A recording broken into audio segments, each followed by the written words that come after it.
Univesp, Universidade Virtual do Estado de São Paulo. Projeto Integrador 2017. Tema: Formação docente e inclusão do aluno com transtorno de déficit de atenção, TDA. Como os professores do ensino fundamental da rede pública, sem formação específica, trabalham os desafios do TDA. Integrantes: Ana Paula Gucci Bariani de Lima, Maria Rosa Gomes dos Santos, Natália Moreno Guimarães, Olívia Pereira Eleutério, Rafael Domingues Pastor Silva e Robson Rodrigo Alves de Araújo. Curso Licenciatura em Pedagogia, Tutor Isabel Cristina Puccini, Polo Céu Cidade Dutra.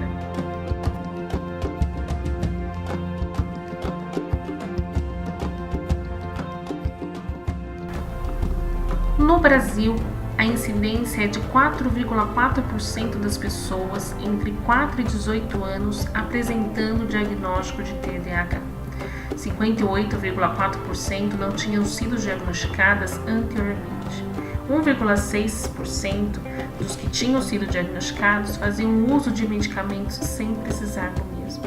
O nosso objetivo neste trabalho é analisar a formação docente e inclusão do aluno com um transtorno de déficit de atenção, além de caracterizar como os professores do ensino fundamental da rede pública, que muitas vezes sem formação específica lidam com os desafios do TDA em sala de aula, e identificar como realizar da melhor forma essa inclusão. A justificativa do nosso trabalho está baseada em 3 pontos. Um ponto é a falta de apoio e descaso por parte de profissionais da educação, uma experiência vivenciada por um integrante do grupo com o seu filho. Outra é na questão dos educadores não receberem capacitação específica para lidarem com o TDA. Relevância e importância de estabelecer educação inclusiva no que diz respeito a crianças com transtorno de déficit de atenção para o desenvolvimento saudável desses alunos e também dos demais. Podemos conceituar transtorno de déficit de atenção e hiperatividade como um transtorno de desenvolvimento do autocontrole que consiste em problemas com o período de atenção, com o controle do impulso e com o nível de atividade, segundo Berkeley e Silva Dias. Segundo o Manual de Diagnósticos e Estatísticos de Transtornos Mentais, DSM-5, o TDA subdivide-se em 3 grupos: predominância da desatenção, predominância da hiperatividade e impulsividade e predominância combinada.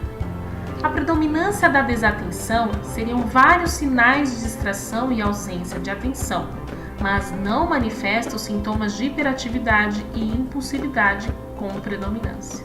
A predominância da hiperatividade e impulsividade é onde o indivíduo manifesta atividade motora excessiva e de ações precipitadas, mas não manifesta sintomas de desatenção. A predominância combinada é onde o indivíduo manifesta os sintomas com predominância na desatenção e predominância na hiperatividade e impulsividade. Nesta pesquisa, será dado ênfase apenas na concepção do transtorno de déficit de atenção sem a hiperatividade, o qual entre os sintomas não apresenta o comportamento hiperatividade como um sintoma predominante. No caso, então, do TDA, os sintomas mais aparentes são a falta de atenção frequente, ocorrência de falhas durante a execução de atividade, descuido e imprevisão com tarefas.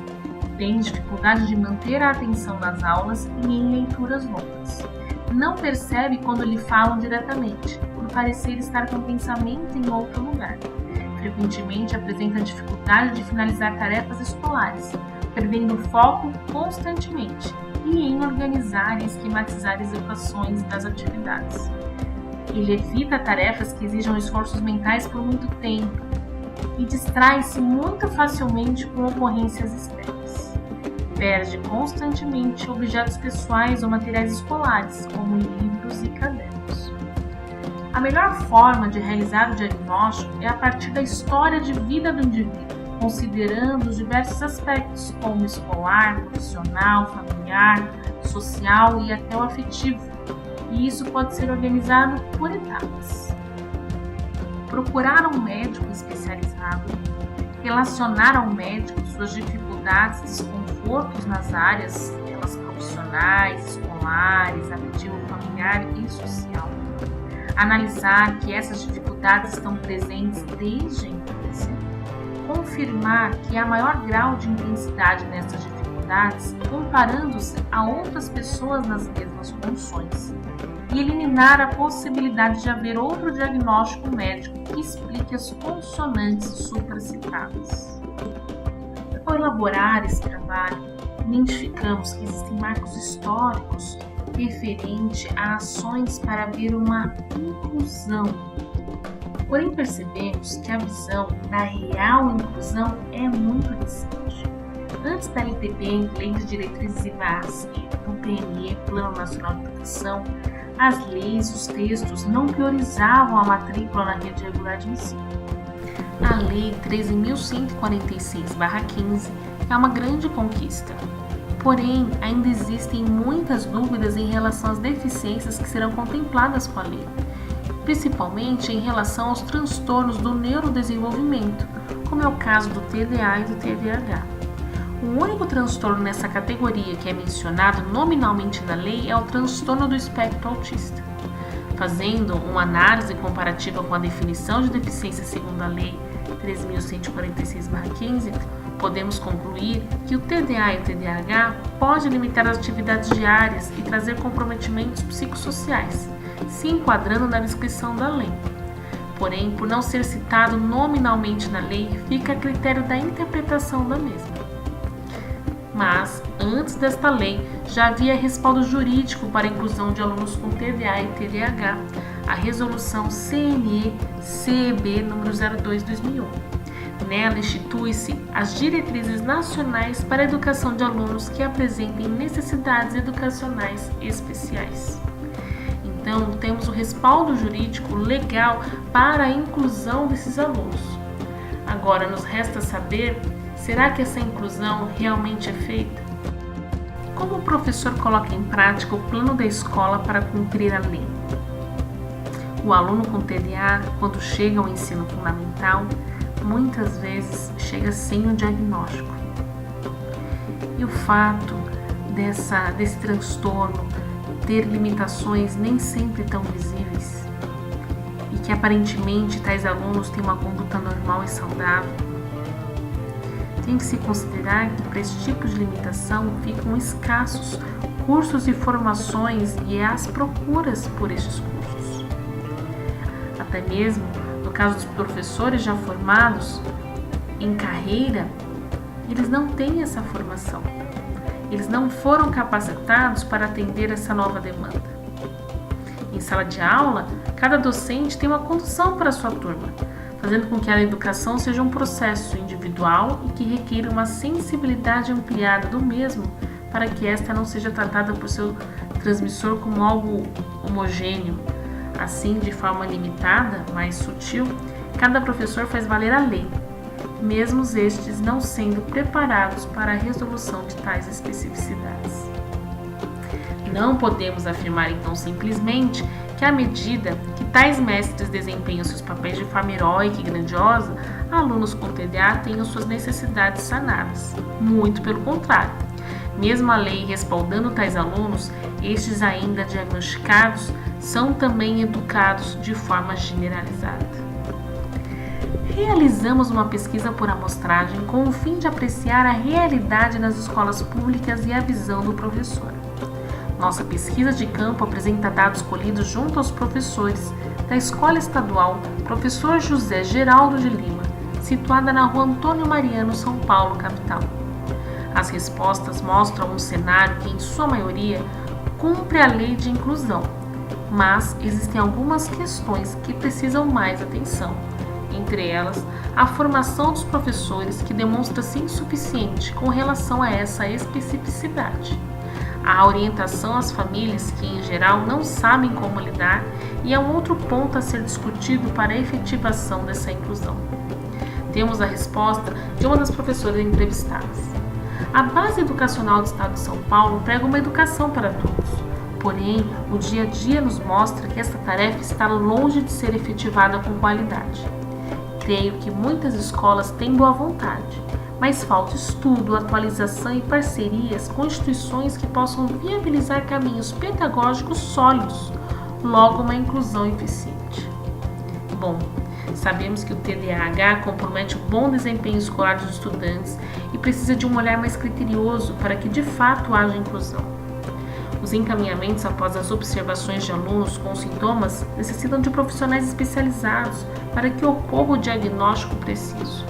O acompanhamento pós-diagnóstico também é de suma importância para o atendimento integral, assim como a formação da criança, no lugar de uma evasão escolar. A educação integral é um direito de todos, mas cada aluno tem suas especificidades e não alcança ao mesmo tempo os objetivos curriculares. Para que seja integral de fato, deve-se valorizar não apenas os progressos cognitivos, mas também a socialização, a organização da rotina, possibilitar a prática de atividades culturais e esportivas, onde suas dificuldades possam ser suplantadas, não negligenciadas, e assim fazerem parte da sociedade inclusivamente, com seus direitos garantidos efetivamente de forma cidadã. Quais as expectativas dos pais em relação à inclusão escolar? Bom, a inclusão de indivíduos com necessidades educativas especiais no ensino regular é um assunto discutido entre os profissionais da área de educação. Porém, poucos abordam a expectativa dos pais sobre o processo de inclusão de seus filhos. Há muitas discussões sobre a inclusão escolar, porém essa é ainda uma realidade distante de muitas crianças. As leis foram criadas, estudos realizados, todavia a situação ainda é complexa, pois a inclusão escolar não ocorre em muitas instituições de ensino. E se tratando de crianças com TDA, ainda há muita desinformação, professores sem capacitação específica e, em muitos casos, a falta de interação entre família e escola. Os pais devem ser entendidos como mediadores no processo de inclusão escolar, não visando apenas o entrosamento social de seus filhos, mas pensando no desenvolvimento educacional do mesmo. Temos aqui o relato de uma mãe que respondeu sobre essa expectativa e como foi a experiência dela. Bom, a mãe diz: no início não tivemos apoio, a professora não soube lidar com o problema e a coordenação não levou a sério. Só depois que mudamos ele de escola que comecei a ver os resultados. Nem todas as escolas têm professores capacitados para enfrentar esse desafio. Bom, essa é a fala da mãe do Pedro, de 11 anos. O transtorno de déficit de atenção é um transtorno complexo, pois apresenta várias comorbidades, e é por isso a necessidade de uma parceria ativa e produtiva da família e escola nesse processo de ensino-aprendizagem. Quando isso acontece de forma bem feita, a criança com TDA tem a possibilidade de se desenvolver como as demais crianças. As considerações finais deste trabalho não têm a pretensão de encerrar o assunto ou trazer respostas definitivas para a questão de formação de professores que atuam nas escolas públicas de São Paulo com relação à inclusão de crianças com TDA, mas sim ampliar a questão para que possam ser abordadas e gerar discussões temáticas que contribuam para a melhoria da forma como vem ocorrendo. A formação específica é quase nula ou trata de uma forma superficial as necessidades especiais. Desta forma, os docentes, ao se depararem com os casos, buscam, na maior parte das vezes, por conta própria, seja através da literatura ou grupos temáticos, os subsídios para sua atuação, cumprindo desta forma o que determina a lei. Apesar do interesse e boa vontade dos professores, muitas vezes não é o suficiente para garantir uma atuação adequada. Para tanto, algumas atitudes dão uma direção, propondo diálogos entre escola e família, para que não prevaleçam cobranças ou acusações, mas adequações a cada caso e a busca de soluções, a troca de conhecimentos e de experiências, além dos referenciais teóricos.